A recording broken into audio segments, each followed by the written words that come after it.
Voilà, madame, messieurs, bon après-midi, bienvenue. On en parle de ce mercredi, dernier jour pour nous, parce que nous commençons le lundi, le mardi et aujourd'hui, mercredi, qui est notre dernier jour. Je pense que nous allons passer de bons moments avec vous. Nous allons échanger sur un sujet qui va nous aider ensemble. Et aujourd'hui, on en parle, c'est choisir un sujet qui fait également la une de l'actualité. Nous disons organisation de la francophonie et l'EAC. La RDC doit-elle se retirer de ces organisations? C'est la question que nous nous posons cet après-midi. Est-ce que la RDC doit se retirer? Il y a ma organisation Biri. D'une part, il y a la francophonie et de l'autre part, nous avons les États d'Afrique de l'Est. Est-ce que la RDC doit-elle se retirer? Oui, ma organisation Biri. C'est ça, notre sujet de cet après-midi. Et pour mieux en parler, pour mieux échanger, nous avons approché pour vous Maître Jerry Mbayo qui est avec nous dans ces studios. Bienvenue, Maître. Merci, bonjour et bonjour à mon co-débatteur et bonjour à tous les auditeurs et téléspectateurs de Mikoba. Bonjour également à vous, Maître Jerry. Et enfin, nous retrouvons Monsieur Gustave Moulongoy. Ça faisait un bon moment qu'on ne l'a pas reçu dans cette émission. Aujourd'hui, nous l'avions cherché, nous l'avions eu. Bienvenue, Monsieur Gustave. Merci, Madame. Désormais, je serai disponible. À chaque fois que je recevrai votre invitation, je pense que je serai disponible. Nous pensons avec vous être suffisamment informés sur ces deux organisations et savoir si notre pays doit se retirer. La question est très pertinente. Se retirer pour quelles raisons? Les raisons sont multiples. Est-ce que ne fallait-il pas peut-être commencer par suspendre sa participation à telle ou telle organisation au lieu de passer directement, plutôt que de passer directement à un retrait? Je pense qu'il y a des processus, qu'il y a la manière dont on a adhéré, et on ne s'est pas quitté brutalement comme ça. Je crois que dans toutes les organisations, il y a des préavis. Il y a un préavis pour pouvoir mettre l'autre partie en demeure, de manière à organiser et à répondre aux desiderata ou aux problèmes, aux plaintes, aux griefs que l'on a. Et à ce moment-là, on siège et on trouve un compromis. Mais quitter brutalement, je pense que ce n'est pas indiqué. Voilà, la troisième personne, c'est Rudolph Bondomeki qui nous a promis d'être avec nous dans ces studios. Mais avant son arrivée, nous ouvrons les débats. L'émission est présentée par Grace Kalong. Avec vous, Jerry Mandi, Jerry Mbayo, nous voudrons savoir de quoi la RDC reproche le pays membre de la francophonie. Je pense que la RDC ne reproche pas quelque chose aux pays membres de la francophonie. Elle reproche quelque chose à la francophonie en tant qu'organisation. Exactement. Parce que la francophonie, doit-on le dire, est une organisation internationale. C'est une structure qui regroupe un certain nombre d'États. Plus de 88. Qui au travers de la langue française, se décident de se mettre ensemble pour un certain nombre d'objectifs, dont notamment la promotion des valeurs liées à l'espace francophone. Et ce que reproche finalement la RDC, c'est cette passivité dont elle estime être victime de la part des siens. Parce que en ratifiant, en accédant, en adhérant à l'Organisation internationale de la francophonie, comme c'est le cas pour les autres organisations, il y a notamment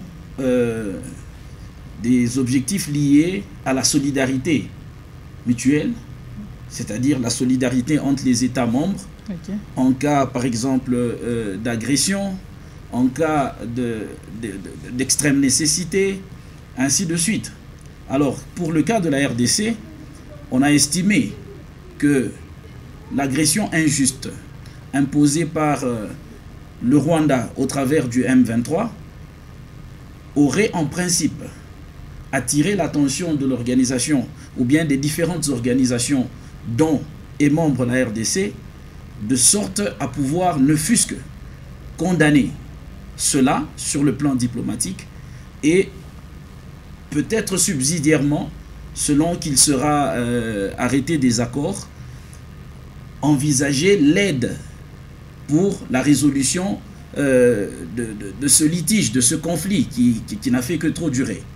Alors, devant ce silence, devant cette inaptitude à réagir de façon prompte, la RDC a estimé qu'elle ne se sentait plus au milieu des siens et a jugé, bon d'ailleurs vous allez le remarquer par l'attitude du Premier ministre Sama Lukonde, lorsqu'il fallait prendre la photo de famille avec les autres représentants des États de la francophonie, il s'est simplement retiré et il l'a justifié sur France 24 et sur France 2 en disant que il ne pouvait pas permettre, en même temps que la RDC est en train de formuler certaines réclamations, accepter de se tenir aux côtés de la personne qui est responsable du malheur de son peuple. Alors, partant de l'attitude du Premier ministre Sama Lukonde, qui s'est retiré de la photo de famille, que devrait faire la francophonie, puisque Paul Kagame est également membre de cette organisation? Il faut savoir d'abord que l'organisation de la francophonie en tant que telle a aussi beaucoup de visées politiques, lesquelles visées politiques sont généralement dictées par les plus forts. Et parlant des plus forts au niveau de l'Organisation internationale de la francophonie, on voit d'abord la France elle-même. Et à côté de la France, il y a les différents États qui représentent une certaine puissance par rapport à d'autres. C'est le cas d'ailleurs même au niveau de l'Organisation des Nations Unies, où vous retrouvez par exemple les pays qui ont un droit de veto, mais que d'autres n'ont pas. Et ce droit de veto n'est pas reconnu à n'importe quel État. Il s'agit des grandes puissances du monde, des États capables de décider, de donner un point de vue très important sur l'issue des grandes questions qui intéressent l'organisation. Alors, de la même manière, lorsque vous prenez par exemple, depuis 2018-2019, l'Organisation internationale de la francophonie a à sa tête Madame Louise, oui, qui a été ministre de l'Information au Rwanda, qui a été ministre des Affaires étrangères au Rwanda. Et quand vous voyez la période au cours de laquelle elle a été ministre des Affaires étrangères au Rwanda, c'est pratiquement le temps voisin au démarrage de tout ce que nous sommes en train de vivre aujourd'hui. Donc ça signifie c'est réactrice dans tout ce que nous vivons. Vous n'avez qu'à suivre sa réaction lorsqu'on lui a posé la question de savoir quelle était sa position par rapport à la situation qui se vit actuellement à l'est de la République démocratique du Congo. Elle a repris mot à mot les excuses de Paul Kagame. Elle a repris mot à mot les excuses de Vincent. C'est qui a montré clairement sa position. Tout à fait. C'est là d'ailleurs. Je vous reviens pour qu'on en discute longuement là-dessus avec vous, Gustave Moulangui. L'Organisation internationale de la francophonie, nous restons là. Elle a pour mission de promouvoir la paix ainsi que le droit de l'homme. Alors que, à l'heure où nous parlons, la RDC, dans sa partie Est, il n'y a pas de pays. Est-ce que peut-on nous permettre de dire que cette organisation a failli à sa mission? Il existe plusieurs domaines dans lesquels la francophonie intervient. Sa mission proprement dite, outre la promotion de la démocratie, promotion des droits de l'homme, promotion de la paix, à l'origine d'abord c'est la promotion de la langue française, la diversité culturelle et linguistique. Vient maintenant la promotion de la paix, comme vous l'avez dit, promotion de la démocratie, des droits de l'homme. Mais vous allez voir que la francophonie, en ayant inclus ces autres aspects, en incluant les aspects politiques, parce que la démocratie, ça fait appel à la politique, la promotion des droits de l'homme, vous voyez, il y a de la politique là-dedans. Et c'est à partir de ce volet-là que la francophonie était en train de perdre petit à petit sa crédibilité, même sa confiance vis-à-vis des autres membres faisant partie de cette organisation, notamment la RDC. Vous allez comprendre que depuis un bout de temps, ne sont pas tellement plénichards, madame. Vous allez voir que depuis que la francophonie est là, et avec notre participation en tant que grand pays francophone, on n'a pas une grande place au sein de cette organisation-là. Mais nous ne sommes jamais pleins. Nous ne sommes jamais pleins. C'est déjà une forme d'injustice, selon vous? Non, parce que nous-mêmes, nous ne nous prenons pas au sérieux. Nous allons dans les organisations comme si on était en train d'accompagner les autres. Parce que notre position au sein de la francophonie, elle est telle que nous devrions avoir une place au soleil depuis bien longtemps. Pas seulement pendant cette période où un des pays membres est en train de nous agresser, mais pendant bien longtemps, vu les objectifs, les missions qui sont dévolues à cette organisation-là, notamment la promotion de la langue française, la diversité culturelle et linguistique, n'est-ce pas? Le développement de la coopération économique, tous ces aspects-là, avant d'abord d'en arriver au conflit qui nous oppose aux pays voisins avec lesquels nous partageons cet espace francophone. Et par conséquent, nous ne nous prenons pas au sérieux. Nous sommes tout en plénichards, madame. Aujourd'hui, nous disons qu'il faut quitter cette organisation. Et même l'autre, nous allons en parler, assez quitter. Mais finalement, on va appartenir à quel groupe, à quelle organisation? Parce que partout ailleurs, nous sommes toujours en train de nous plaindre. Non, c'est comme si tout le monde est contre nous. Est-ce que la RDC n'a pas le droit de se plaindre? Elle a le droit de se plaindre. Nous sommes tout à fait d'accord avec vous. Nous avons le droit de se plaindre en tant que pays membre. S'il y a quelque chose qui ne va pas, nous pouvons quand même le dire très haut. C'est de notre droit. Mais seulement ici, je voulais seulement juste dire que nous sommes trop plaintifs, trop plénichards. Lorsque les choses évoluent normalement, on ne sait pas prendre le devant.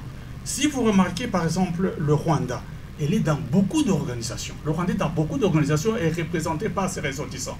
Ce qui fait qu'aujourd'hui, le Rwanda, pour le condamner, les gens se grattent sur la tête. Les organisations se grattent. Ils ne font pas tout droit. Vous avez suivi dernièrement, vous avez suivi la récente déclaration du président du Burundi. Et il a bégayé, il a tergiversé pour dire que réellement il y a agression du Rwanda, de la République démocratique du Congo par le Rwanda.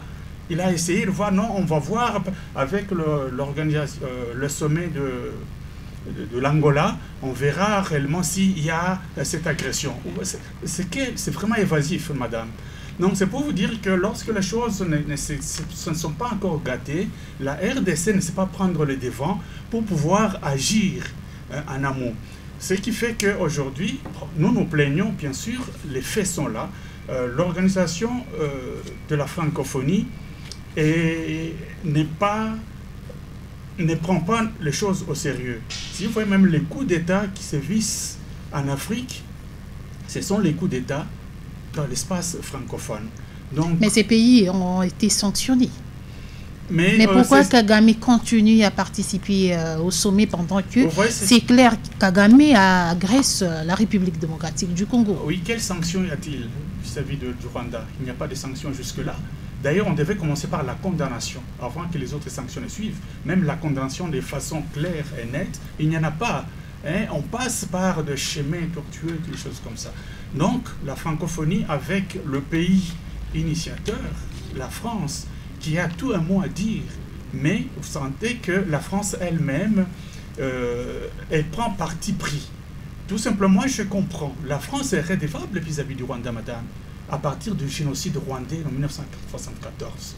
Le Rwanda a toujours condamné la France a toujours culpabilisé la France pour dire que tout ce qui est arrivé au Rwanda, c'est la France avec les opérations turquoises et tout ça, etc.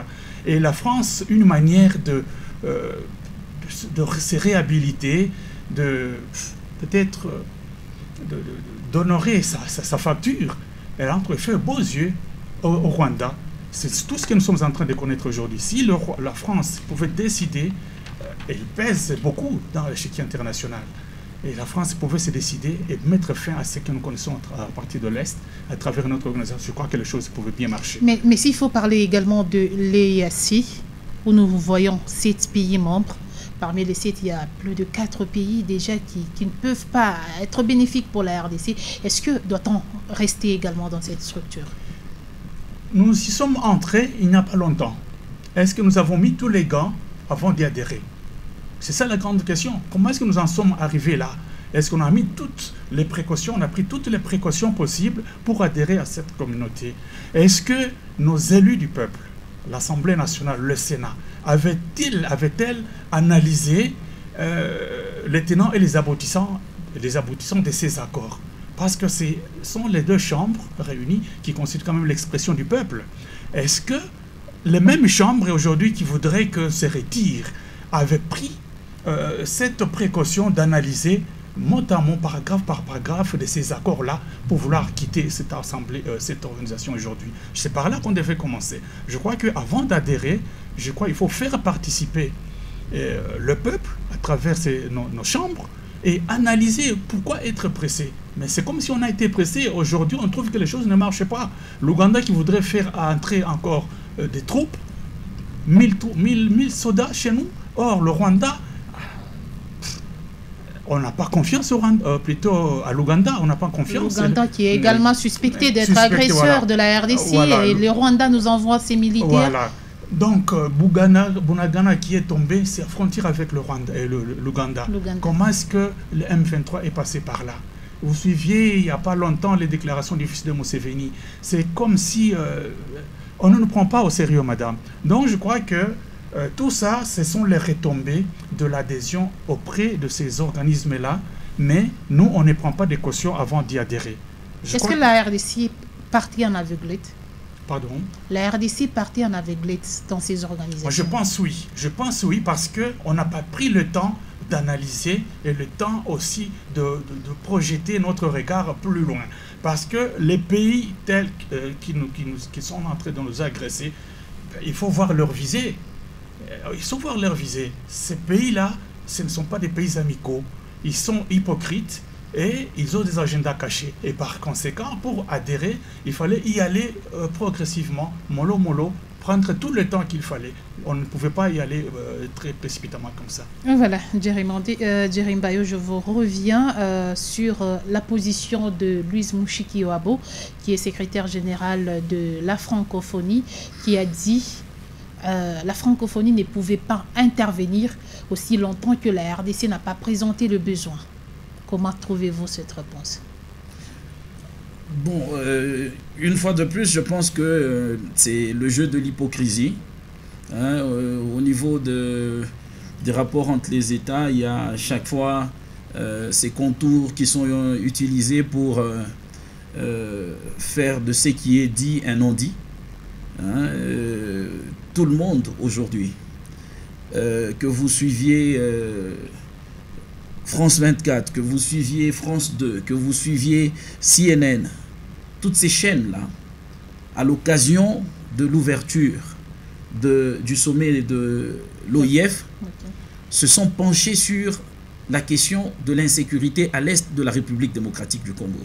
Ça signifie que la situation qui sévit actuellement à l'est de la RDC ne demande même pas que la RDC en parle pour que une organisation dont elle est membre puisse s'exprimer là-dessus.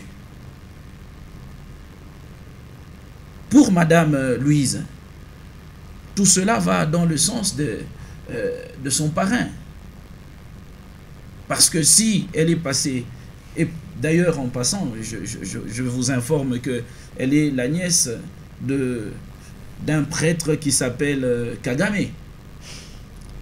C'est déjà grave, là. Ça dit beaucoup. Et elle a été ministre sous Paul Kagame. Et sa candidature est passée au niveau de l'OIF sous Kagame, dont on connaît la position face à la situation de la RDC. Vous avez suivi l'intervention de M. Paul Kagame lors du sommet des Nations Unies. Il a dit clairement que l'objectif du Rwanda dans n'importe quelle guerre qui serait entretenue à l'est de la République démocratique du Congo ne se limite qu'à s'attaquer à ce que le Rwanda appelle les rebelles FDLR, lesquels rebelles seraient entrés en République démocratique du Congo depuis plusieurs années, mais qui, curieusement, n'ont jamais représenté aucune menace pour la population rwandaise, mais qui s'en prend quotidiennement à la population congolaise. Et quand vous suivez la réaction de Madame Louise, lorsqu'elle est interrogée à ce sujet, quelle est la réponse qu'elle donne? Elle dit résoudre le problème entre la RDC et les différentes rébellions est très simple. Il suffit simplement d'appliquer les accords signés il y a 5 ou 10 ans. Et les accords sur la structure politique de l'organisation. Oui, tout à fait. Elle l'a affirmé. Et si on fait allusion à ces accords-là, à quoi on nous renvoie? C'est mot à mot la réaction de M. Paul Kagame lorsqu'il a été interrogé sur ce même sujet. Donc, aujourd'hui, pour ma part, je ne suis pas surpris que Mme Louise réagisse de cette manière-là, parce qu'elle a un mandat bien déterminé, elle a des objectifs qu'elle protège très bien au compte du Rwanda, et ce que nous aurions d'ailleurs souhaité aussi que ce soit le cas pour la République démocratique du Congo, parce que dans ce genre d'organisation, tel que l'a dit mon co-débatteur tout à l'heure, on y va pour des intérêts spécifiques, pour des intérêts bien déterminés. Nous accédons à telle communauté pour atteindre tel objectif. Et les actes que nous posons doivent déjà déterminer l'objectif pour lequel nous avons accédé. Mais on a souvent comme l'impression que la RDC accède pour le plaisir d'accéder à des organisations. Pourquoi? Parce que au finish, on se pose la question de savoir, bon voilà, nous avons eu la présidence de l'Union africaine, ça nous a apporté quoi? Nous avons eu la présidence de telle autre organisation, ça nous a apporté quoi? Et tous ces accès, toutes ces adhésions à toutes ces organisations sont censées nous ramener quoi? Mais par contre, vous vous rendrez compte que les autres, eux, ils tirent bénéfice, ils tirent profit de leur présence dans les différentes organisations. Alors, vous entendre parler, c'est comme si la RDC est toujours perdante. Tant qu'il n'y aura pas, tant qu'on n'aura pas mis en place une politique sérieuse, basée sur des valeurs, nous aurons chaque fois du mal à défendre l'intérêt de la nation. Et défendre les intérêts de la nation sur le plan international implique notamment l'accroissement sur le plan économique, parce que, prenons le cas aujourd'hui, si nous sommes incapables de nous défendre militairement, de défendre les limites du territoire national, c'est que l'autre qui a la capacité de s'introduire chez nous peut nous dicter une conduite à suivre. Aujourd'hui, nous sommes là en train de discuter sur la possible négociation qui doit aboutir pour, d'après les élus du peuple, il ne faudrait pas qu'il y ait de brassage, il ne faudrait pas qu'il y ait l'insertion, il ne faudrait pas qu'il y ait ceci, cela. Mais en même temps, on ne se pose pas la question de savoir celui qui est en face vient avec quel agenda. Et qui est en face d'ailleurs? Voilà. Il faudra commencer par là. Est-ce qu'on a les aptitudes nécessaires à faire face à celui qui est en face? Il faudrait avoir une armée forte, une économie forte, une diplomatie forte, et tout cela passe par plusieurs choses. Mais ce n'est pas ce que la politique interne nous démontre. On voit autant de fois la République démocratique du Congo être indexée pour l'injustice, pour la corruption, pour toutes les antivaleurs qui vont avec. Et tant que cela perdure, nous aurons du mal à nous tenir, à demander, à exiger que notre pays soit respecté sur le plan international. Merci. Merci à vous, Gustave Moulongoy. Oui. Partant de la relation qui existe entre Paul Kagame et Louise Mushikiwabo, qui est secrétaire générale de la francophonie, est-ce que la RDC peut attendre grand-chose? Je ne pense pas, à moins que le maître de Louise Mushikiwabo puisse changer de position et peut dicter à ce moment-là. Est-ce que c'est possible pour elle de changer des positions parce qu'elle est parrainée par Paul Kagame? Tout à fait, je parle de Kagame justement. C'est lui qui téléguide, n'est-ce pas? Et si Kagame reçoit la pression, notamment de la communauté internationale, la France en particulier, même l'Union africaine, même l'Angola qui joue à la médiation, si la pression est forte, je pense qu'il peut changer de position. Parce que vous avez appris avec nous ensemble que Kagame aurait dit qu'il exercerait son influence sur le M23. Ça, il a dit. Pour un cessez-le-feu. Pour un cessez-le-feu. Peut-être même on peut aller jusqu'au retrait. Pour le retrait de ces troupes-là. Donc il a un mot à dire. Il a de l'influence. Mais lui qui niait, mais en affirmant cela, ce n'est pas une façon pour lui de s'accuser. Parce qu'il a nié de ne pas collaborer avec l'M23, mais en même temps qu'il dit il peut donner des instructions pour un cessez-le-feu. Il y a d'autres preuves qui justifient, qui montrent justement qu'il accepte indirectement qu'il est chez nous. C'est une réponse qu'il accuse. Oui, quand il dit par exemple que les FDLR, qu'il présente toujours comme un danger, les FDLR qui sont chez nous, eux ne peuvent pas attendre qu'ils aillent attaquer le Rwanda. Autant le suivre là où ils sont. Et ils sont où? Ils sont chez nous. Donc les Rwandais sont chez nous à travers le M23. Donc c'est pour vous dire qu'il accepte indirectement qu'il est présentement sur notre territoire, sur le sol congolais.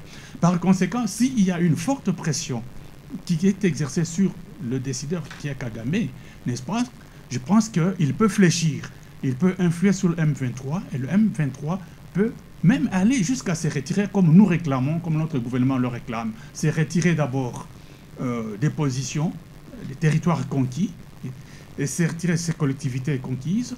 Et puis, à ce moment-là, on peut négocier. Comme l'a dit un co-débatteur, on va négocier maintenant après qu'il se soit retiré. On va négocier sur quoi? Parce que leur agenda, c'est celui de vouloir être inséré dans l'armée, dans la police, etc. Je crois qu'à ce niveau-là, ce sera un dialogue de sourds. Peut-être, si on arrive à ce niveau-là, comme il y a les forces étrangères qui sont en train d'entrer chez nous, comme les Kenyans, qui pourront peut-être servir des forces d'interposition, quand les autres seront déjà retirés, à ce moment-là, ils auront difficile à revenir encore sur le territoire congolais. À ce moment-là, nous, on sera bénéficiaires de ces accords-là qu'on avait conclus il y a 5 ou 10 ans, par exemple. Parce que pour le moment qu'ils sont encore sur le territoire, accepter seulement le cessez-le-feu sans se retirer, je crois qu'on ne saura pas avancer dans ces conditions-là. Il faut absolument qu'ils arrivent à se retirer et mettre les forces d'interposition au niveau des frontières. Et à ce moment-là, on pourra bien négocier. Voilà, Jerry Mbayo. Les sénateurs, dans leur déclaration, ils ont exigé de généraliser l'enseignement congolais, l'enseignement anglais à tous les niveaux dans le pays. Pour quel impact? Bon, vous voyez, c'est le propre du Congolais. Il se lève un matin, il prend telle décision. Pour quelle raison il la prend? Généralement, on ne vous en donne même pas l'exposé des motifs. Mais voilà, on lance une idée comme ça. Cela peut avoir quelle incidence? On ne veut plus du français. Ok, on ne veut plus du français, mais en même temps, on accuse la Grande-Bretagne et les États-Unis de soutenir le Rwanda. Pas au même titre que la France. Donc on veut encore entrer dans une chose... Ça signifie quoi? Vous voyez? C'est tout cela le problème du Congolais.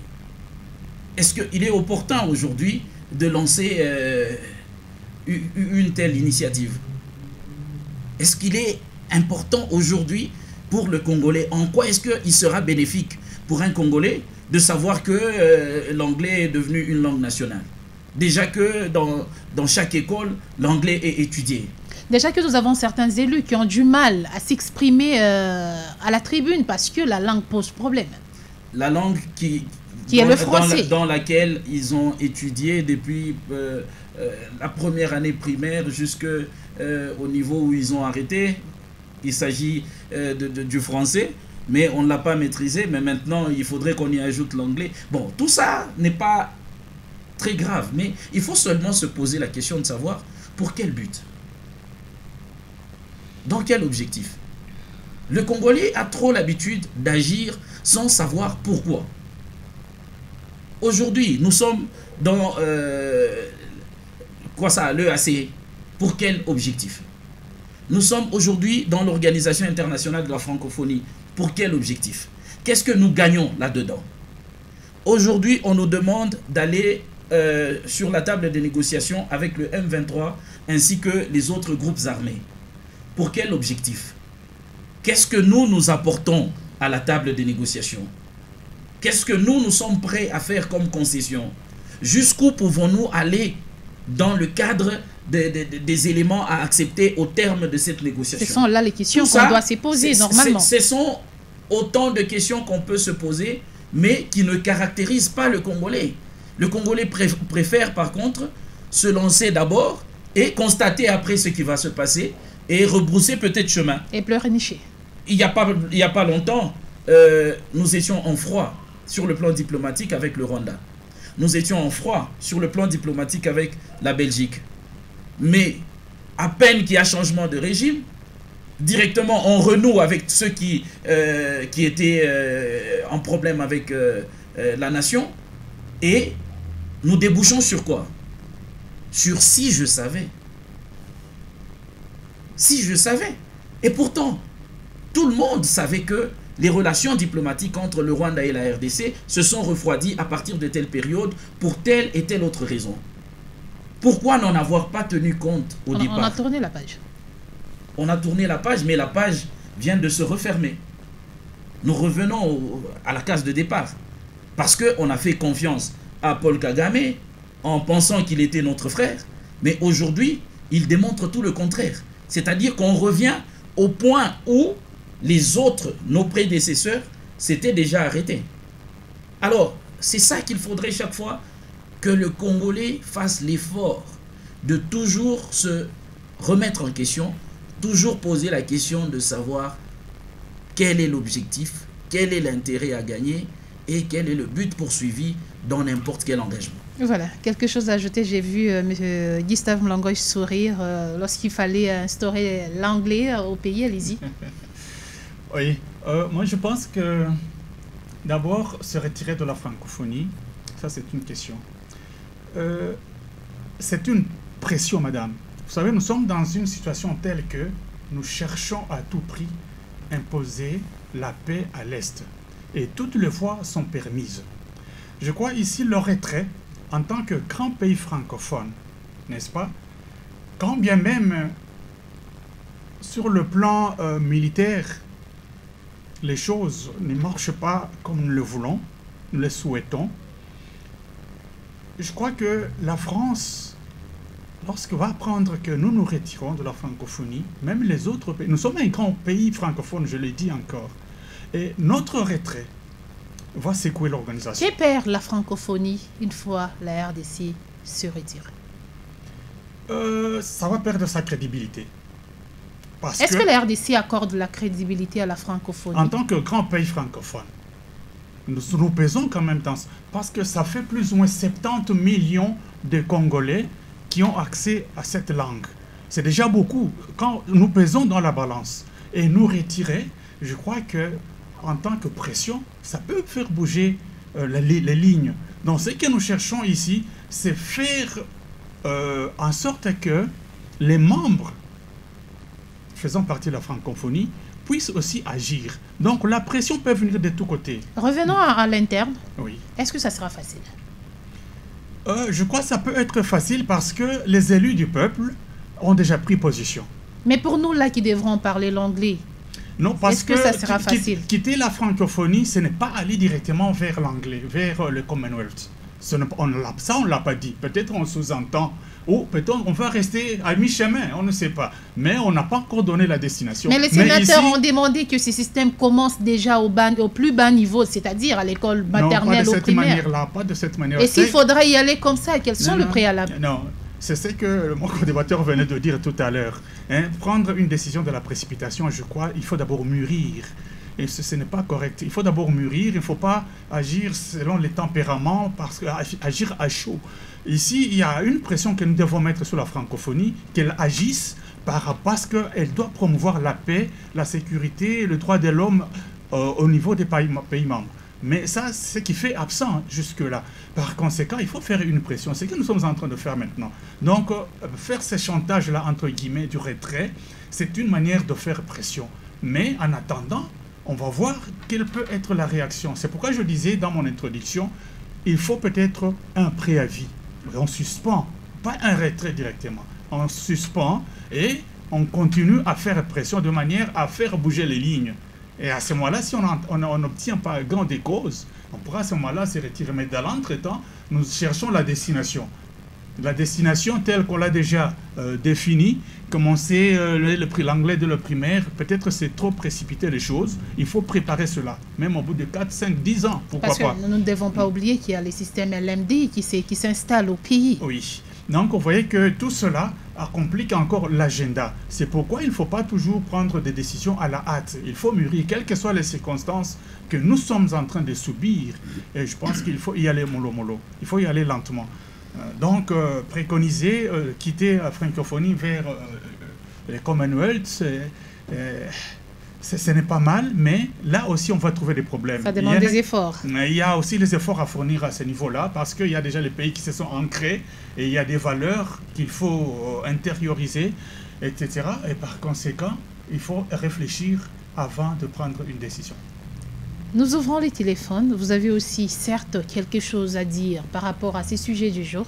La ligne est ouverte. Vous n'avez qu'à composer le plus 243 97 33 32 833. Je me répète pour ceux-là qui n'ont pas bien noté, plus 243 97 33 32 833 ou encore le plus 243 81 66 53 266. S'il y a des appels, nous le prenons. Vous avez une réaction à... Oui, allô? Il est parti. Revenez. Plus 243 97 33 32 833 ou le plus 243 81 66 53 266. Entre-temps, Jerry Mbayo, nous revenons à vous. Le préalable, s'il faudra instaurer les systèmes de l'anglais au pays. Mais après cet appel, je pense, il est parti. Allez-y. Bon, moi je pense que vous verrez que de tout ce dont nous parlons...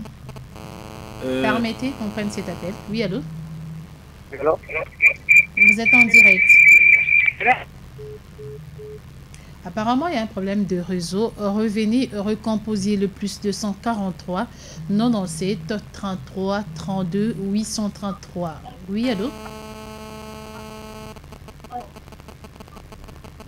Allô, vous êtes en direct. Oui, allô? Bonjour, monsieur, on vous appelle comment? Est-ce que vous me captez bien? Nous vous captons, allez-y. Eric Moutiti. Non, c'est Eric Moutiti, hein? Ok. Ah oui. Je voulais juste poser quelques questions.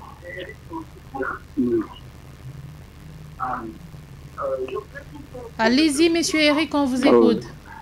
J'ai suivi votre débat du début à la fin. Hein. J'ai constaté que c'est un débat cool.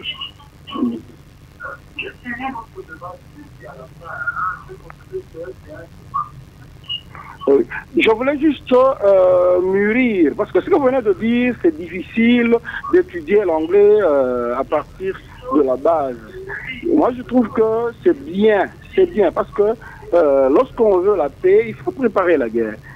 Lorsqu'on voit que nos voisins ne veulent pas nous respecter, nous devons commencer par la base, faire quelque chose que le voisin nous respecte.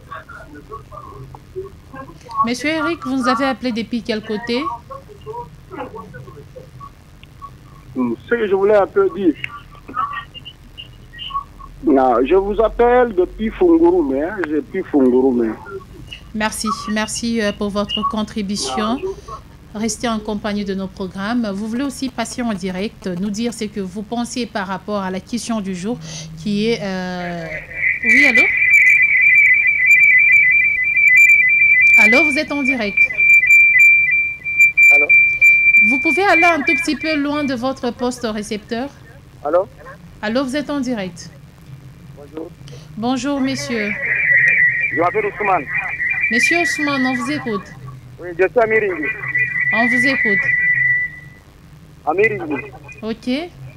Bon, je voulais savoir, au Rwanda, on ne parle pas le français, on enseigne toujours en anglais. Mais pourquoi le numéro 1 de la francophonie est une Rwandaise?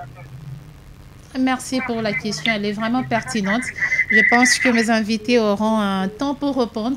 Plus 243 97 33 32 833 ou le plus 243 81 66 53 266. La ligne est ouverte. Vous êtes libre de poser les questions que vous aviez par rapport à notre thématique du jour qui dit Organisation internationale de la francophonie et les États d'Afrique de l'Est.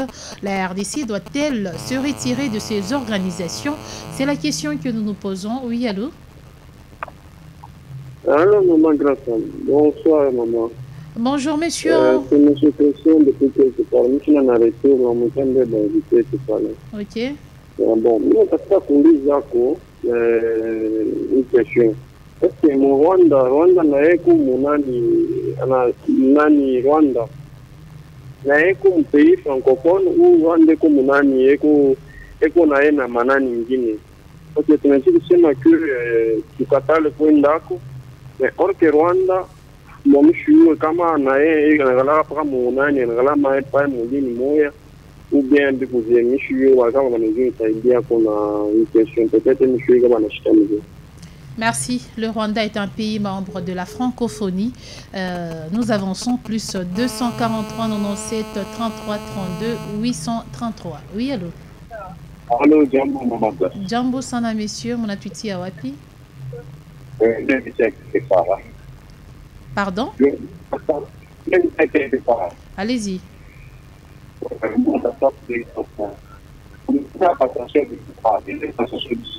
Vous sortez entrecoupé, il y a moyen de raccrocher et puis revenir. On a du mal à vous capter. Si vous pouvez recomposer le plus 243 97 33 32 833. Oui, allô? Oui, allô? Vous êtes en direct. Oui, merci beaucoup, madame, pour l'opportunité.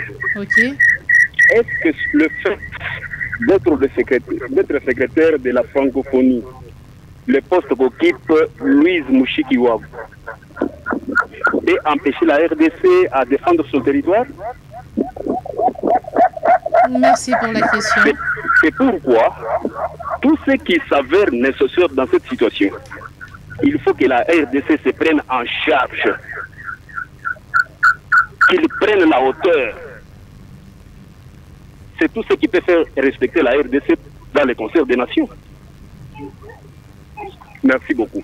Merci, merci de nous avoir appelés. Plus 243 97 33 32 833 ou le plus 243 81 66 53 allô, 266. Oui, allô? Allô? Vous êtes en direct. Louré, hein? Ok. Dans ce moment, le problème, tu fais une passation de pouvoir. Le président entrant, le président sortant. Bon, il est clair que le ex-président Jean ce sont les terroristes. Le régime va Wichikaki.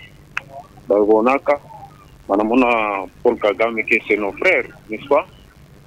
On a vu tous les diplomaties. On a chanté les diplomaties par-ci, par-là. Après 4 ans, la diplomatie a été remportée Kintu. Est-ce que, oui, moment, tu n'es pas toujours pas à courir. Le moment est simple de déclarer guerre. Guerre, tu n'as déclaré à haute voix. Ou sinon, il y a des ce sont des mascaras. Il y a des gens qui vont dire des parce qu'il y a des membres qui vont pas les mains. Il y a des souhaits. L'Union africaine, comme engagé le plein pouvoir yote wanapata baripata marraine yote ya Congo et ya monde président wa Union africaine, président quand nini ya CNI tout ça yote bile baripata. Mais dans la Chine nous avons solution. Mais je suis des mascara avec ce régime. Akuna na rambi bene tu flouer chez le petit peuple. Aina na importance entre Paul Kagame et ex-président, qui est le frère. C'est ça le problème. Merci. Merci de nous avoir appelé. Plus 243 97 33 32 833 ou le plus 243. Oui, allô? Allô maman. Allô, Moko en direct. Mungu akubariki kabisa na hii mambo unasema. Ile mnasikia kuulisha ni huyu bwana anataka kusema eko hors sujet. Mwe bila mnasumbuka ni kingine. Ilifanya watu wakadreko tufuate maemission bien. Tunataka kuyua bile Mungu ndio pale pa plateau basaidiani. Meya na bila yake anaweka huko. Ndio ndio nayo ya kusema en tout cas merci beaucoup. Merci. Apparemment, c'est un débat entre téléspectateurs et auditeurs. Nous avançons plus 243 97 33 32 833. Oui, allô? Bonjour, madame. Bonjour, monsieur. Vous êtes en direct. Monsieur Kalala. Ok, monsieur Kalala. Permettez-moi que j'écoute monsieur. Allez-y. Est-ce que si aujourd'hui, on va libérer les gouladas, le gouvernement est tout à fait ça vient de sécuriser. Hein? Compartimos sobre este tipo de vidrio de la venta, la toca, la indica, como la malaria, la sida, malaria, todo tipo de enfermedades no viene a pena. Pero que se come mere ba ningi kule. Et je me dis ça pas vivre à combat. C'est sécuriser la volcan kule. Merci de nous avoir appelé. Plus 243 97 33 32 833. Oui, allô? Allô maman. Vous êtes en direct. Nashukuru sana kwa kunifuata. Okay. Mais émission yako napasha kwa educative. Sisi tu unafuata kwa madeba, bantu benasema vitu vingine hapana ndio na esprit patriotique. Bon, mnapasha kukorriger yule nina mionesha. Merci beaucoup ndio contribution yangu. Je pense qu'on clôture là avec les appels. Maître Jerry, c'est vous qui aviez la parole. Venez d'écouter ceux qui nous ont appelés. Allez-y. Oui, tout à fait. Peut-être que je pourrais commencer par rassurer le tout dernier intervenant. Cette émission éduque plus d'un et éclaire la lanterne de beaucoup de compatriotes qui ont peut-être du mal à cerner certaines questions. Je comprendrais peut-être qu'ils disent qu'il s'agisse des sujets à portée nationale et qu'il aurait peut-être voulu qu'on aborde des questions locales. Ça serait peut-être autre chose, ça aurait été peut-être une bonne contribution, mais dire que cela n'est d'aucun apport, je pense que ça n'engagera que lui. À part cela, concernant l'intervenant qui a parlé de celui qui veut la paix prépare la guerre, il faut d'abord savoir que c'est un proverbe qui remonte d'une période très vieille. Et il faut savoir dans quel contexte cela avait été conçu et c'était pour quelle fin. Bon, je ne vois pas en quoi cela viendrait peut-être justifier la proposition de l'anglais comme deuxième langue nationale. Bon, je ne vois pas en quoi cela va peut-être perturber quelque chose. Je pense que Madame Muyumba, Francine, c'est elle qui a fait cette proposition-là au niveau du Sénat, que l'on fasse de l'anglais une deuxième langue nationale. Parce que dans ses objectifs, c'est d'amener la RDC à intégrer le Commonwealth. Parce que d'après elle, l'expérience qu'elle a vécue du temps où elle a été représenter le pays dans cette partie sous-régionale, elle a vécu quelque chose qui pourrait être utile à la nation. Et que à ce titre-là, peut-être par l'accès, par d'abord l'acceptation de l'anglais comme deuxième langue, cela pourrait peut-être faciliter davantage l'intégration de la RDC à cette communauté-là. Donc je pense qu'il y a à boire et à manger, mais il faut étudier les questions de nécessité, d'urgence. Aujourd'hui, là, nous sommes trop focalisés sur la situation de l'Est, de la République démocratique du Congo. C'est un projet à long terme, apparemment. Oui, il faudrait que la question soit mûrie par les élus qui ont pour la plupart d'ailleurs perdu repère. Ils n'ont plus les mêmes objectifs qu'ils avaient au départ. Tout ce qu'ils ont promis, ce n'est plus ce qu'ils sont en train de faire. Ils sont là en train de commercer pratiquement leur voix. Hein. Donc, on ne sait plus ce qu'on a promis à la base. Aujourd'hui, c'est bon, voilà, il faut faire passer telle loi pour que telle soit bien positionnée. Ok, bon, qu'est-ce qu'on propose? Non, il y a 40 000 $ par chacun, il y a des véhicules, ainsi de suite. On s'aligne derrière et puis, bon, peu importe que ça soit bénéfique ou pas à votre base, mais pourvu que vos intérêts soient couverts, bon, on se lance là-dedans. Donc, je pense que tout cela, toutes ces questions méritent d'être bien examinées par les élus. Mais il y a une question que personnellement j'ai aimée. Le Rwanda, qui est un pays où on parle anglais, comment expliquez-vous le fait que Louise Mushikiwabo se retrouve numéro 1 de la francophonie? Non, le Rwanda ne parle pas que l'anglais. C'est une question qui est venue d'un auditeur. Oui, le Rwanda a 4 langues. Il y a le Kinyarwanda, également. Il y a le Swahili, il y a le français et puis il y a l'anglais. C'est-à-dire le français fait partie aussi des langues qui sont parlées au Rwanda. Et à ce titre-là, comme c'est un espace francophone, je pense qu'ils ont vocation aussi à être membres de l'Organisation internationale de la francophonie. Donc, qu'ils soient rassurés, le Rwanda a rempli les conditions pour y être, mais use bien de sa position dans l'organisation internationale, contrairement à la RDC. Je pense qu'avec peut-être la déclaration du Premier ministre d'hier, peut permettre, moi j'ai beaucoup apprécié, vous sentez qu'il y a de l'intelligence dans ce qu'il a eu à avancer comme argumentaire, du fait de son absence sur la photo de famille. Il a bien expliqué que si nous adhérons à une organisation, c'est pour des objectifs.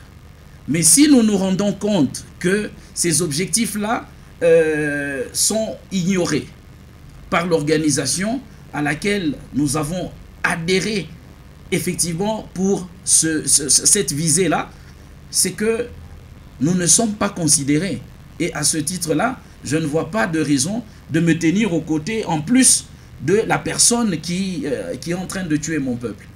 Bon, je pense que il y a tout cela dont il faut tenir compte. Je crois que on aura répondu peut-être à cette question, à moins que mon co-débatteur réponde à la quatrième. Gustave Moulongoy, il y a une question également qui a été posée. Le poste de Louise Mushikiwabo peut-il empêcher la francophonie à aider la RDC? Je ne pense pas. Je crois qu'il y a une sorte de complicité au niveau des pays membres qui viennent s'appuyer à la position de la secrétaire. Parce que si les pays membres pouvaient peser de tout leur poids, ils influeraient sur la position de Madame la secrétaire générale de l'OIF. Parce que on ne voit pas comment la secrétaire elle-même peut pouvoir guider la politique de toute une organisation. Quand bien même le secrétaire, c'est une plaque tournante, mais elle fait rapport aux pays membres qui, au cours d'une plénière, au cours de débats, ils prennent une décision. Est-ce qu'elle ne peut pas influencer avec sa position? Oui, elle peut, mais le dernier mot appartient aux pays membres. Donc, la véritable diplomatie, le véritable jeu, ce n'est pas ce qui s'est dit en plein air, c'est ce qui s'est fait en coulisses.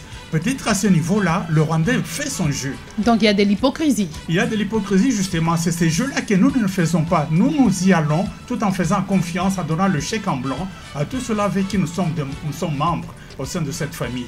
Nous ne nous disons pas qu'il y a un jeu d'hypocrisie là-dedans et que nous devons aussi faire jouer avec le lobbying, avec le pays membre. Mais vous allez vous rendre compte que le Rwanda fait ce travail-là dans toutes les organisations où il y a ces ressortissants. Voilà une leçon que nous devons tirer en adhérant à telle ou telle organisation. Donc ce sont de vrais citoyens, le Rwandais. Mais pourquoi pas? On ne sait pas le dire de manière autrement, on ne sait pas le dire autrement. Et qu'est-ce qui nous manque, nos Congolais, de réagir ainsi comme les autres pays le font? C'est ça la véritable question. Je pense que c'est une leçon que nous sommes en train d'apprendre, madame, à partir de cette guerre de l'Est. comment nous sommes en train d'y aller perdant. Je crois que c'est une grande leçon, une guerre qui perdure pendant une vingtaine d'années, mais nous ne savons pas tirer des leçons. Mais je crois qu'avec notre appartenance dans telle ou telle organisation, avec la position des pays membres, même au niveau de l'Union africaine, vous voyez Moussa Faki, ce qu'il a dit, il faut aller aux négociations. Tout ça, ce sont des positions qui nous mettent